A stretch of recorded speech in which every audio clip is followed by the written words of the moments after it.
Assalamualaikum warahmatullahi wabarakatuh. Di sini saya akan mereview kembali materi yang sebelumnya telah disampaikan pada pertemuan ke-6, yaitu mengenai lapisan masyarakat atau stratifikasi sosial. Video ini saya buat untuk memenuhi tugas pada mata kuliah Sosioantropologi Kesehatan dengan Ibu Esi Zulfiani, SPSI, MHKS sebagai dosen pengampu. Saya Dinda Lugina dari kelas Gizi 2A. Pengertian lapisan masyarakat. Lapisan masyarakat dalam sosiologi dikenal dengan stratifikasi sosial atau social stratification. Kata stratification berasal dari kata stratum, yaitu bentuk jamak dari kata strata yang berarti lapisan. Lapisan sosial adalah suatu pembedaan penduduk atau masyarakat dalam kelas yang bertingkat atau secara hierarki. Lapisan yang dimaksud itu menengah ke atas, menengah ke bawah, dan lebih rendah. Menurut Pitkirin A. Sorokin menyatakan, social stratification adalah pembedaan penduduk atau masyarakat ke dalam kelas-kelas tinggi dan kelas yang lebih rendah, di mana tidak adanya keseimbangan dalam pembagian hak dan kewajiban, serta tanggung jawab pada dasar dan inti dari lapisan masyarakat. Timbulnya lapisan sosial dikarenakan adanya sesuatu yang bisa dihargai, bisa berbentuk uang, kekuasaan, ilmu pengetahuan, benda yang bernilai ekonomis, ataupun keturunan yang terhormat, yang kemudian sesuatu itu akan menjadi bibit yang akan menumbuhkan adanya sistem dalam masyarakat tersebut. Lalu sistem lapisan masyarakat. Sistem lapisan masyarakat itu ada 3. Yang pertama yaitu sistem lapisan masyarakat tertutup atau closed social stratification, yaitu merupakan sistem kasta. Sistem yang kedua yaitu sistem lapisan masyarakat terbuka atau open social stratification, merupakan sistem di mana setiap orang berkesempatan naik ke lapisan yang lebih tinggi karena kemampuan diri. Sebaliknya, anggota masyarakat juga bisa turun ke tingkat yang lebih rendah. Sistem yang ketiga yaitu sistem lapisan masyarakat campuran, merupakan sistem gabungan antara stratifikasi sosial tertutup dan stratifikasi sosial terbuka. Selanjutnya, kelas sosial. Kelas sosial merupakan sekelompok orang dalam masyarakat yang memiliki status sosial ekonomi yang sama. Kelas sosial mengacu pada sekelompok orang dengan tingkat kekayaan, pengaruh, dan status yang sama.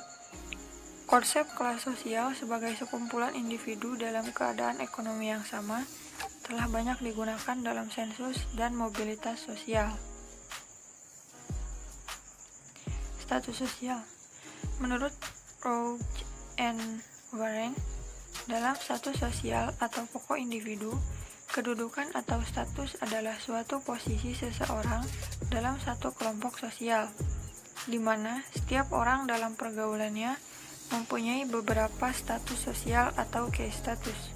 Contohnya, status dalam lingkungan kerja, status dalam kekerabatan, serta status religi dan politik. Menurut Malko, ada 3 perolehan status, yaitu yang pertama, ascribed status, yaitu jenis status sosial yang didapat oleh seseorang pada saat lahir secara otomatis. Contohnya, jenis kelamin dan suku bangsa seseorang. Status yang kedua yaitu achieved status, adalah status sosial yang didapatkan oleh seseorang dari kerja atau usahanya. Contohnya yaitu pekerjaan atau jabatan yang dimiliki oleh seseorang. Status yang ketiga yaitu assigned status, adalah status sosial yang diberikan kepada seseorang namun bukan pada saat lahir. Contohnya yaitu status sebagai tokoh adat. Selanjutnya ada mobilitas sosial. Mobilitas sosial menjadi fenomena sosial yang kerap terjadi di kehidupan sosial. Mobilitas sosial adalah suatu gerakan berpindah yang dapat menimbulkan perubahan dari sosial, yang merupakan sesuatu yang berkaitan dengan kehidupan masyarakat. Perpindahan yang dimaksud yaitu sesuatu yang lebih baik. Namun tidak dapat dipungkiri, mobilitas juga dapat dialami ke jenjang yang lebih rendah. Selanjutnya yaitu perpindahan mobilitas sosial. Perpindahan mobilitas sosial itu ada dua. Yang pertama yaitu mobilitas sosial vertikal. Mobilitas sosial vertikal ini kembali lagi dibagi menjadi dua bagian, yaitu vertikal ke atas serta vertikal ke bawah. Untuk mobilitas sosial vertikal ke atas, artinya perpindahan status sosial dapat menjadi lebih tinggi. Sedangkan mobilitas sosial vertikal ke bawah, artinya perpindahan status sosial dapat menjadi lebih rendah.